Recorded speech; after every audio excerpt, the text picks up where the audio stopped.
game-changing discussions on the big ideas that shape our thinking. This is One2One.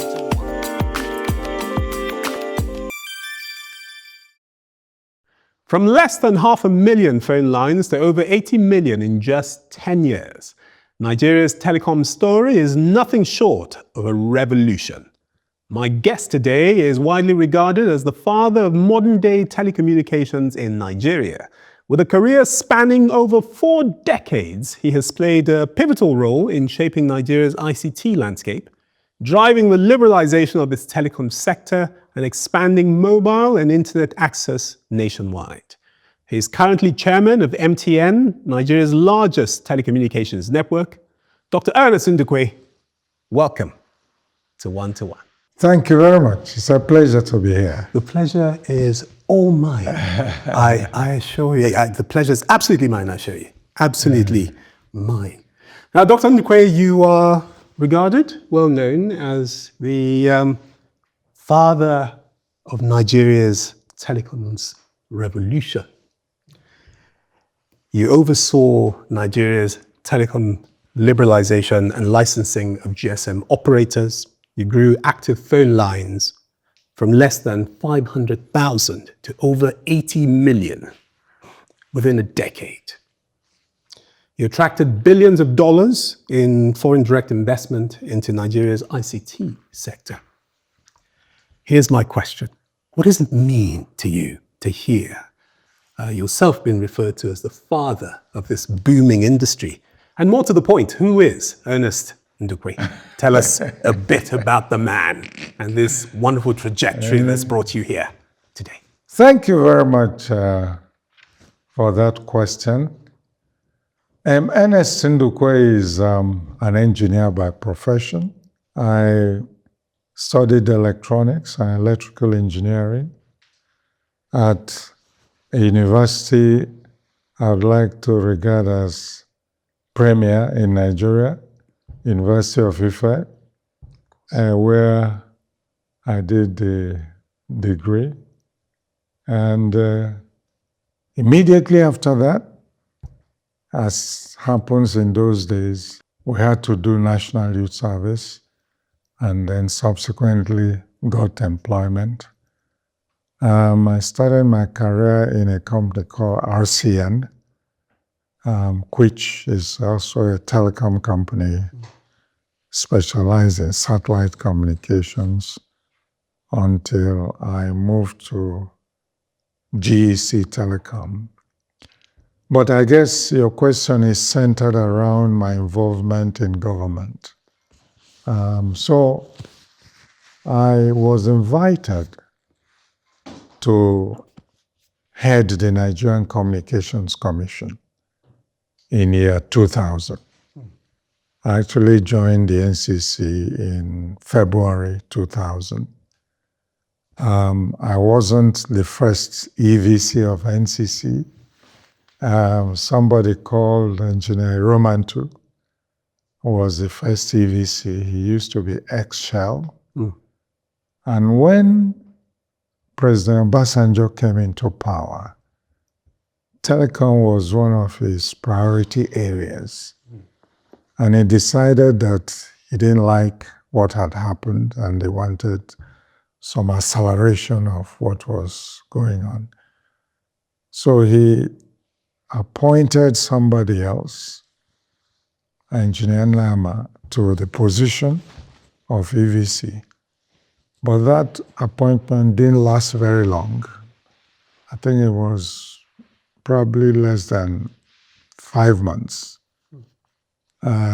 They had a process for licensing operators in October 1999, which wasn't very successful. And the president had to cancel the process. And then they started interrogating what was the problem. And eventually it was decided that they needed somebody who could make a difference in the place.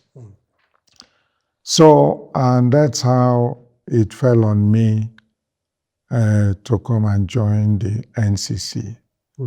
Of course, before then, I was the managing director of that telecom company called GEC Telecom. Sure.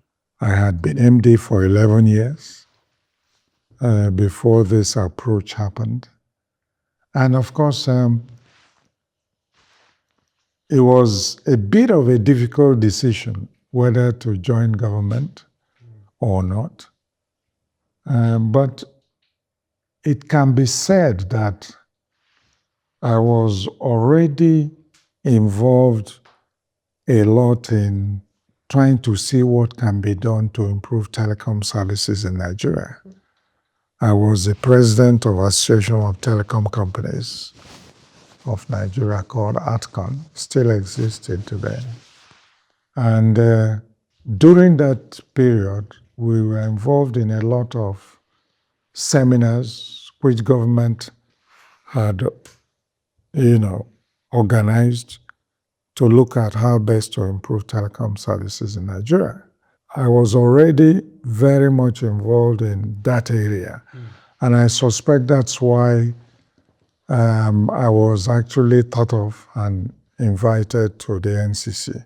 Went into NCC in February 2000 and started the process.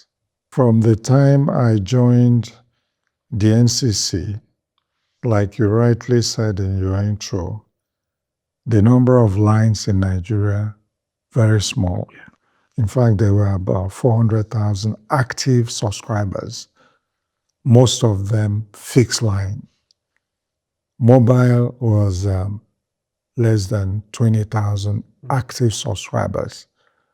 And this was the analog mobile service. In those days, people used to talk about Not 9 Not, which was how they described direct. And it was also the time many countries were transiting to the digital networks. Sure. In fact, Nigeria was a bit behind because countries like Ghana, countries like Cameroon had actually started digital services. They had mobile lines in terms of GSM lines. And Nigeria was still in the analog era. So we now interrogated the problem and considered the fact that some operators that were licensed before the civilian government of President Obasanjo came in did not have the adequate tools to make the difference. They had limited spectrum allocation. And to have a real dent in the process, you needed good spectrum allocation to be able to make it happen. And so it was important to get the spectrum area. Spectrum is the engine of any telecom service anyway, especially when you're talking about wireless communications. So we had to now organize and did the first spectrum auction that happened in January 2001.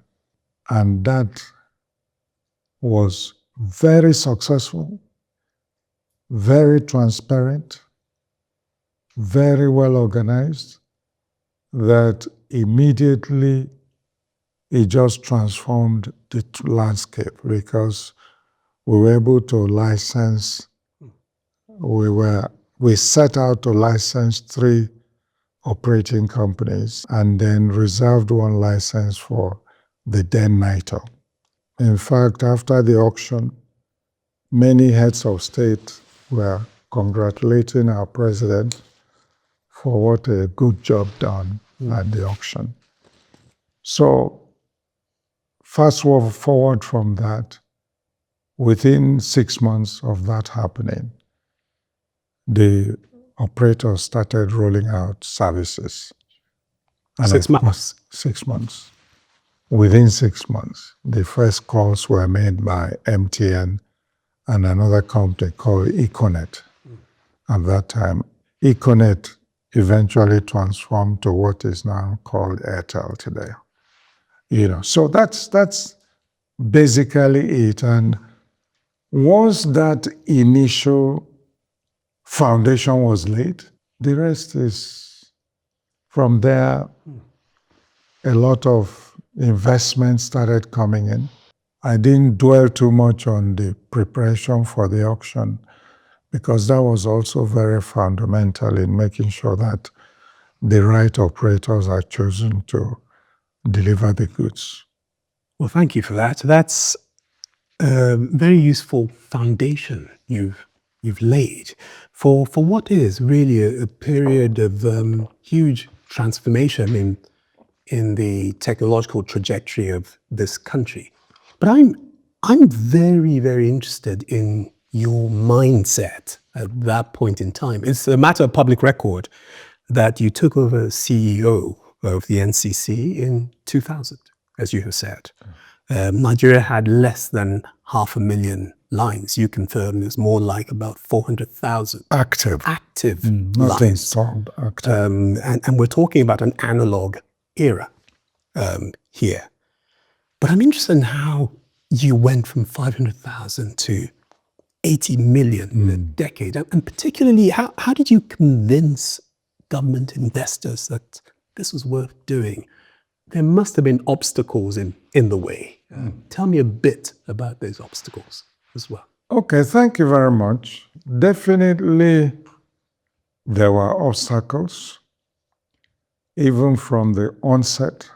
Those who were used to feeding from Nitel didn't actually want the auction to happen.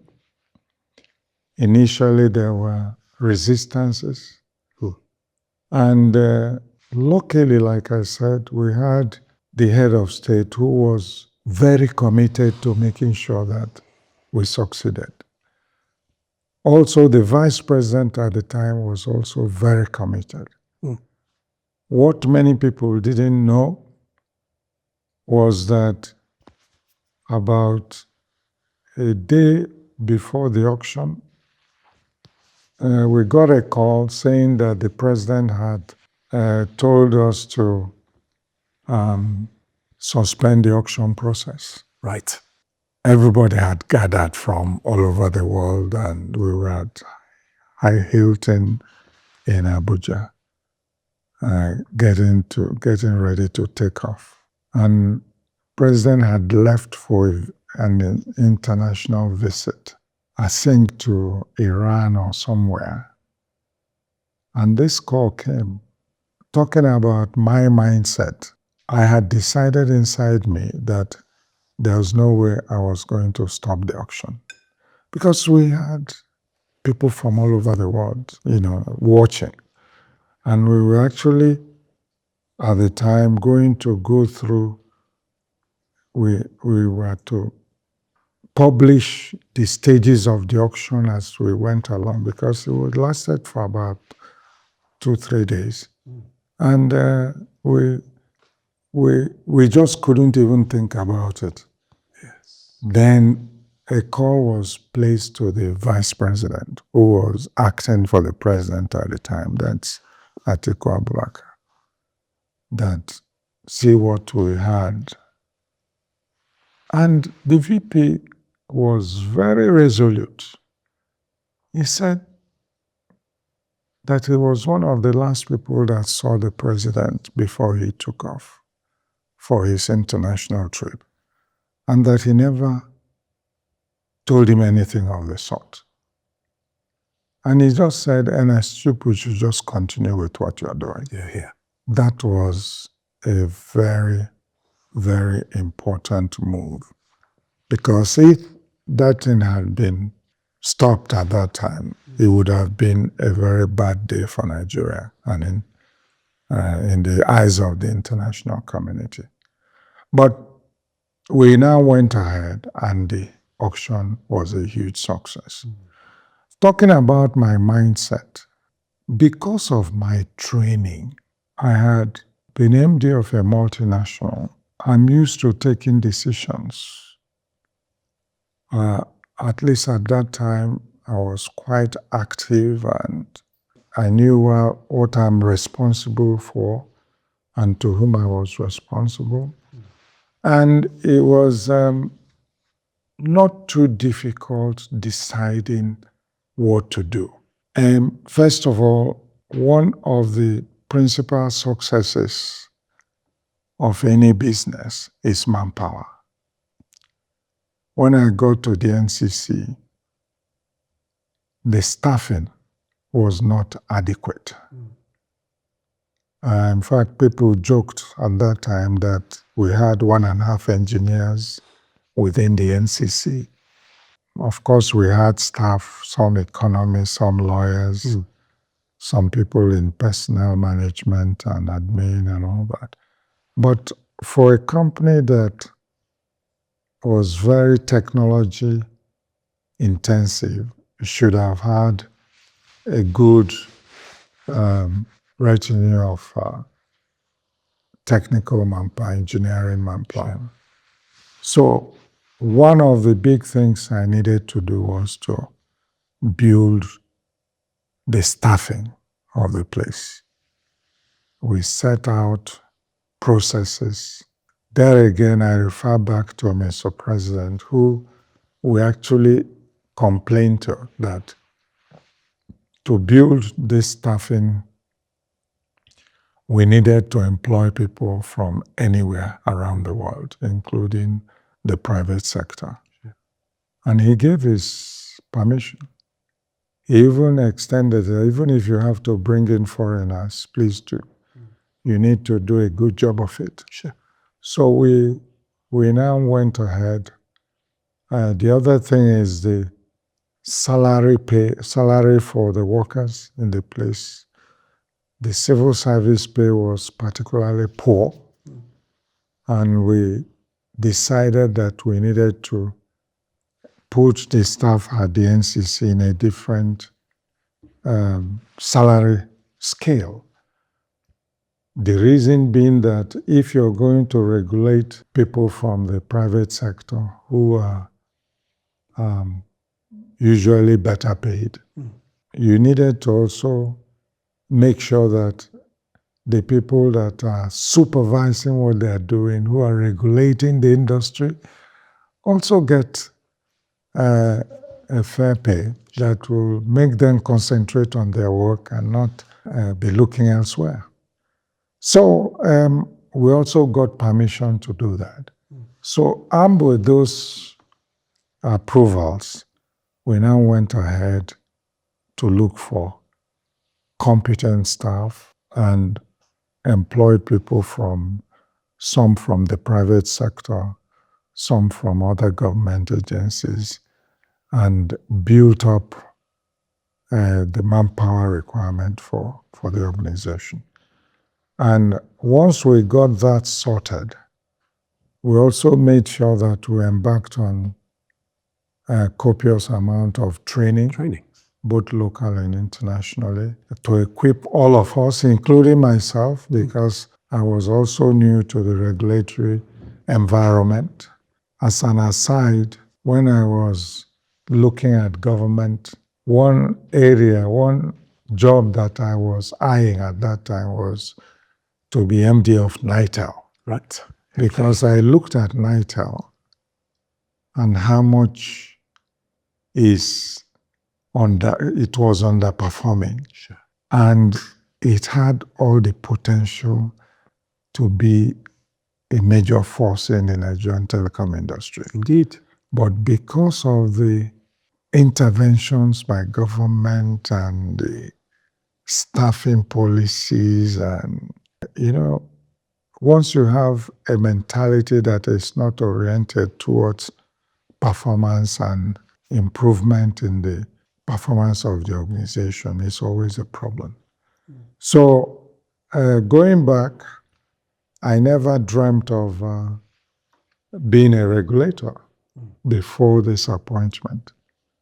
But quite honestly, I always say that the 10 years I was at the NCC perhaps is the best 10 years in my professional life for many reasons.